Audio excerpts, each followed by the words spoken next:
Bonjour à tous, donc aujourd'hui on va parler des graphes probabilistes. Alors ce chapitre permet de travailler sur la notion de matrice, de suite, de théorie des graphes.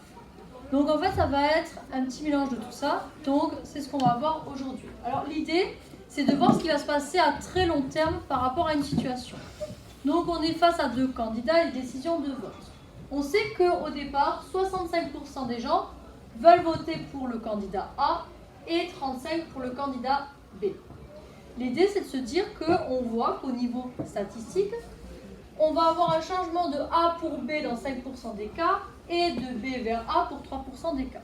La question qu'on se pose ici, c'est que va-t-il se passer à long terme? Qui risque de gagner cette élection? Donc, ce qui va se passer à très long terme, c'est ce qu'on va appeler l'état stable. Alors ici, on va considérer ceci comme une situation de probabilité. Alors, pourquoi mélange avec la théorie des graphes? Nous avons un événement A et un événement B. Le nombre de personnes donc qui votent pour B et qui votent pour A et qui continuent à voter pour A, c'est donc 85 pour 95% des gens. Tandis qu'on voit qu'il y a des personnes qui votaient pour A et qui vont changer leur vote, donc dans 5% des cas. De la même façon, pour les gens qui votaient pour B, on va avoir ceux qui continuent de voter pour B, c'est-à-dire dans 97% des cas. Et on va avoir un changement de B vers A dans 3% des cas. Et l'idée est de savoir ce qui va se passer à long terme. Alors, à long terme, on va voir ça un petit peu avec le principe des suites. Alors, ce que je vais appeler, je vais considérer une suite UN, donc qui va être AN et BN. Alors là, nous sommes sur une suite définie par récurrence. Alors pourquoi par récurrence? Parce que on a ce qui va se passer d'une case UN vers une case UN plus 1. En effet, ici nous avons l'événement AN, l'événement BN, c'est-à-dire voter pour le candidat A à une étape N. Là, ici, ce sont les probabilités AN et BN. Nous ne les avons pas établies, mais nous connaissons ce qui va se passer d'une étape AN à une étape AN plus 1, c'est-à-dire de UN à UN plus 1. Donc cette transition va marquer le fait que ce sont des suites définies par récurrence. Là en effet, on a de A vers A, c'est donc 0,95. Donc là on va avoir du 0,05. Là le changement il est de 3%, c'est-à-dire 0,03. Et là 0,97. Là on est clairement sur nos probabilités conditionnelles. Alors clairement, si on veut calculer la probabilité de AN plus 1, AN plus 1 apparaît ici sur deux branches. Alors sur une même branche, on multiplie. Et pour changer de branche, je vais additionner. On va donc se retrouver ici avec du 0,95 AN plus du 0,03 BN. D'accord? On multiplie donc de la même façon. BN plus 1. Ici va valoir 0,05 AN, c'est cette branche-là, plus notre deuxième branche qui va être 0,97 BN. Comment vérifier que là ce soit juste? Il faut que dans nos colonnes, la somme soit égale à 1. Donc ici, on va pouvoir exprimer sous la forme d'un système matriciel, comme on l'a vu en chapitre 1.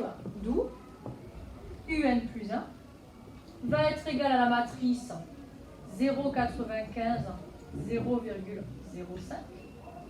0,03, 0,97 avec AN et BN. Alors pourquoi? Je vous rappelle la multiplication des matrices. D'accord? On lève et là on va avoir 0,95 fois N plus 0,03 BN. Vous vous rappelez le principe des multiplications des matrices avec ce système triangulaire. Cette matrice, je vais l'appeler M. Donc, c'est-à-dire que là, on va se retrouver face à une suite géométrique définie par récurrence. Alors, je vais expliquer. On va donc se retrouver avec UN plus 1 qui est égal à M fois UN, donc ça c'est notre raison, notre suite géométrique, et avec notre valeur U0. Donc là, on reconnaît une suite géométrique définie par récurrence avec un système matriciel. Et donc on se rappelle de quoi? On fait attention puisque les matrices ne sont pas commutatives et ça va faire du m à la puissance n fois u0. Alors pour calculer ce qui se passe à long terme, c'est la limite quand n tend vers plus l'infini pour savoir lequel des deux candidats va être élu. Donc il faudrait faire une limite. Or, faire une succession de matrices, c'est très long. Alors il y a un autre outil pour utiliser l'état stable. L'état stable, c'est quand, ici, ce changement n'a plus d'incidence. C'est-à-dire qu'on va poser x, ici, qui va valoir xy. Et en fait, ma matrice M ne va pas avoir d'incidence. C'est-à-dire qu'on va avoir que xy égale ma matrice, donc, qui montre mon changement finalement de décision d'un candidat vers l'autre, donc 0,05, 0,97, et xy. Attention, x et y sont les probabilités d'événements qui sont contraires. Donc que savons-nous? Nous savons que dans le cas de probabilité d'événements contraires, on a que x plus y est égal à 1. Mais finalement, on va être amené à trouver x et y pour connaître l'état stable et savoir lequel des deux candidats va être élu. On multiplie nos matrices, vous vous rappelez, hein?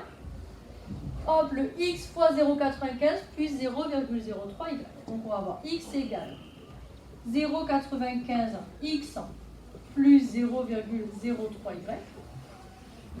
Ici, on va avoir y qui est égal à 0,05x plus 0,97y. Et on n'oublie pas x plus y qui est égal à 1. Alors vous allez voir que les deux premières lignes vont revenir exactement au même. Et donc x et y, ça va représenter la probabilité de vote pour le candidat A et pour le candidat B à très long terme, lorsque les gens auront finalement pris leur décision. Donc là, regardez, je passe tout d'un même côté. Donc 1 moins 0,95, on va se retrouver avec 0,05x moins 0,03y qui vaut 0. Et là, si je fais de ce côté, c'est-à-dire que là, je vais faire du moins 1, moins y. 0,97 moins 1, ça fait du moins 0,03. Nous allons nous retrouver avec la même équation. Donc maintenant, on va travailler avec celle-ci. Et x plus y égale 1, je vais prendre y égale 1 moins x. Et donc, je vais remplacer dans ma première équation. En remplaçant, je me retrouve avec 0,05x moins 0,03.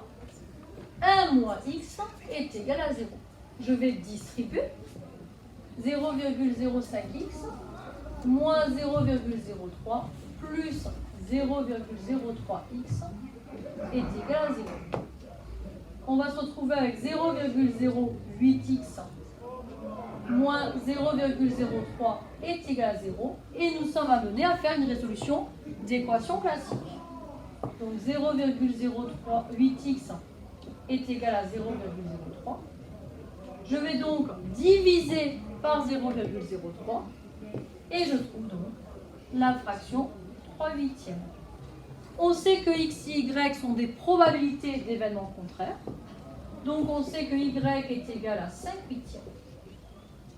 Donc ça veut dire qu'au départ, on se rappelle que on avait que pour le candidat A, il y avait une intention de vote de 65%. Si on continue en fait avec cet état d'esprit, on voit que clairement, c'est le candidat B qui va avoir le plus de décisions de vote. Donc c'est Y qui risque de remporter l'élection. Voilà pourquoi ce chapitre est un chapitre assez complet, puisqu'on peut représenter la situation avec un graphe. On est obligé de passer par un arbre de probabilité, d'où cette révision où on travaille sur les probabilités conditionnelles. Ensuite, on a travaillé sur les systèmes matriciels avec l'utilisation des suites géométriques. Et là, on a vraiment ce calcul matriciel pour faire apparaître l'état stable. Bonne journée à tous!